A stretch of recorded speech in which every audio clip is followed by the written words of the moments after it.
आज की सेशन में मैं सुमति कुमारी आप सभी को हार्दिक स्वागत एवं अभिनंदन करती हूँ।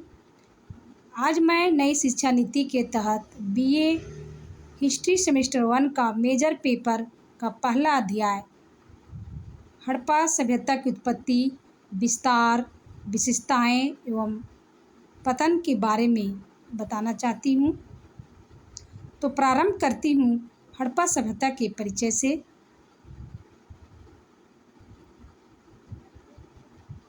पहले लोगों में यही विश्वास थी कि हमारी सभ्यता संस्कृति वैदिक सभ्यता से शुरू हुई है, लेकिन जब महानिदेशक जॉन मार्शल के नेतृत्व में दयाराम साहनी के देखरेख में 1921 ईस्वी में हड़प्पा सभ्यता की खोज की गई, तो लोगों में जो भ्रम थी वह समाप्त हो गई और हमारा जो संस्कृति है वह लगभग 3500 ईसा पूर्व से माना जाता है।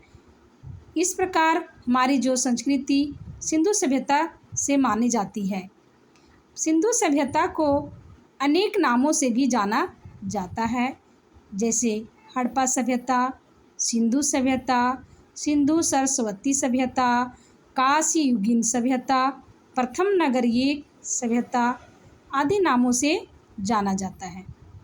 अब सिंधु सभ्यता को हड़प्पा सभ्यता के नाम से क्यों जाना जाता है? क्योंकि पहली बार जो सिंधु सभ्यता का जो स्थल खोज की गई थी वह हड़प्पा नामक स्थल का ही खोज किया गया था। इसीलिए सिंधु सभ्यता को हड़प्पा सभ्यता के नाम से भी जाना जाता है। सिंधु सभ्यता को सिंधु सभ्यता के भी नाम से जाना जाता है। इसलिए जाना जाता है क्योंकि सिंधु सभ्यता के जो प्रारंभिक स्थल खोज की गई वे अधिकांश सिंधु नदी और उसके सहायक नदियों के आसपास ही खोज की गई थी। इसीलिए सिंधु सभ्यता को सिंधु सभ्यता के नाम से भी जाना जाता है।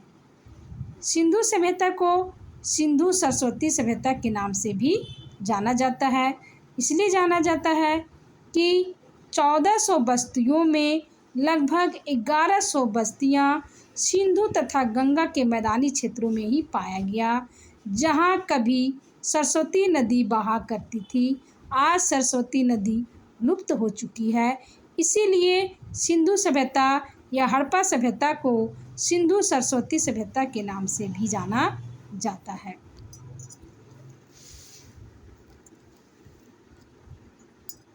सिंधु सभ्यता को कांस्य युगीन सभ्यता के नाम से भी जाना जाता है। इसलिए जाना जाता है कि पहली बार सिंधुवासी लोग तांबे और टीन मिलाकर कांसा का तैयार किया और कांसे के वस्तुओं को प्रयोग किया। इसीलिए सिंधु सभ्यता को कांस्य युगीन सभ्यता के नाम से भी जाना जाता है। अब है कि सिंधु सभ्यता को प्रथम नगरीय सभ्यता के भी नाम से जाना जाता है। तो इसलिए जाना जाता है कि सिंधु सभ्यता में पहली बार नगरों का उदय हुआ था। इसीलिए सिंधु सभ्यता को नगरीय सभ्यता के नाम से जाना जाता, अर्थात सिंधु सभ्यता कोई ग्रामीण सभ्यता नहीं थी, बल्कि एक शहरी सभ्यता थी, नगरीय सभ्यता थी। इसके अलावा सिंधु सभ्यता को आदि ऐतिहासिक सभ्यता भी कहा जाता है। अब है कि सिंधु सभ्यता को आदि ऐतिहासिक सभ्यता क्यों कहा जाता है? क्योंकि सिंधु सभ्यता में लिपि प्राप्त हुई है, लेकिन आज तक उस लिपि को लोग पढ़ नहीं पाया है। सिर्फ सिंधु सभ्यता की जानकारी हमें खुदाई से प्राप्त अवशेषों के द्वारा ही मिलती है। इसीलिए सिंधु सभ्यता को आदि ऐतिहासिक सभ्यता भी कहा जाता है। अब है कि सिंधु सभ्यता का काल क्या थी, यानी किस समय सिंधु सभ्यता यहाँ पे भारत में स्थित थी। तो सिंधु सभ्यता का कालक्रम देखते हैं तो 3 क्रमों में बांटा गया है, 3 कालक्रमों में बांटा गया है। कालक्रम रेडियो कार्बन विधि के आधार पर सिंधु सभ्यता को 3 चरण में बांटा गया है। पहला जो चरण है वह 3500 ईसा पूर्व से 2600 ईसा पूर्व के बीच माना जाता है, अर्थात इस चरण को पूर्व हड़प्पाई चरण कहा जाता है, अर्थात प्रारंभिक चरण कहा जाता है। दूसरा जो चरण है वह है लगभग 2600 ईसा पूर्व से 1900 ईसा पूर्व के बीच, काल को हम परिपक्व हड़प्पाई चरण कहते हैं, अर्थात इस समय सिंधु सभ्यता विकसित अवस्था में थी।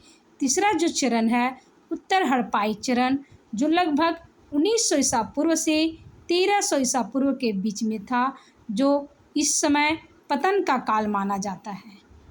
इस प्रकार सिंधु सभ्यता विकसित जो अवस्था समय था वह 2600 ईसा पूर्व से 1900 ईसा पूर्व के बीच में था।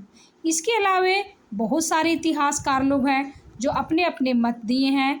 जैसे श्री D.P. अग्रवाल के अनुसार सिंधु सभ्यता का कालक्रम 2350 ईसा पूर्व से 1750 ईसा पूर्व तक माना जाता है।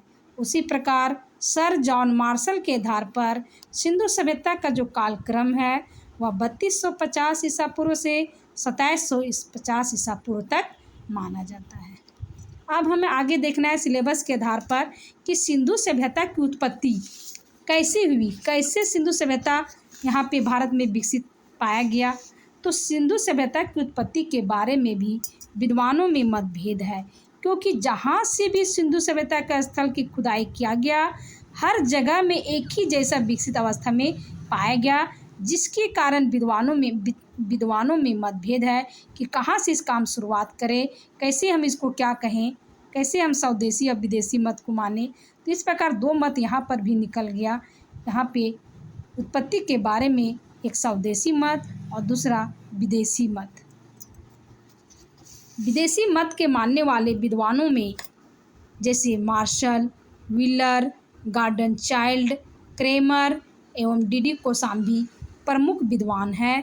इन लोगों का मानना है कि सिंधु सभ्यता का उद्भव यानी उत्पत्ति मेसोपोटामिया के सुमेरियन सभ्यता से हुआ है। वहाँ के लोग मिस्र से होते हुए भारत पहुँचे यानी सिंधु नदी के आसपास पहुँचे और यहाँ पे सिंधु सभ्यता का विकास हुआ। जैसे विद्वान क्रेमर का मानना है कि सुमेरियन लोग भारत से आए और यहीं की परिस्थितियाँ संस्कृति के अनुरूप वो ढल गए। H.D. सांकालिया का भी मानना है कि जिस प्रकार बलूचिस्तान से प्राप्त चबूतरे और मेसोपोटामिया से प्राप्त जिगुरत दोनों में समानता पाई जाती है और दोनों राजतंत्र का प्रतीक माना जाता है। लेकिन जब मेसोपोटामिया और सिंधु सभ्यता की बारीकी से जब तुलना करते हैं तो दोनों में बहुत ही अंतर दिखाई पड़ता है, क्योंकि सिंधु सभ्यता की जो भवनें थी वे पक्की ईंटों से बना हुआ था तथा यहाँ जल निकासी प्रणाली अत्यंत उन्नत अवस्था में थी। सिंधु नगर जाल की तरह बुने हुए थे। यहाँ की जो लिपि यानी सिंधु सभ्यता की जो लिपि थी वह चित्राक्षर थी। उसके विपरीत हम अगर मेसोपोटामिया का सभ्यता देखते हैं तो वहाँ का जो मकाने भवनें थी वह तितिर बितिर थी, जबकि सिंधु सभ्यता का जो भवनें थी वो जाल की तरह बुनी हुई थी।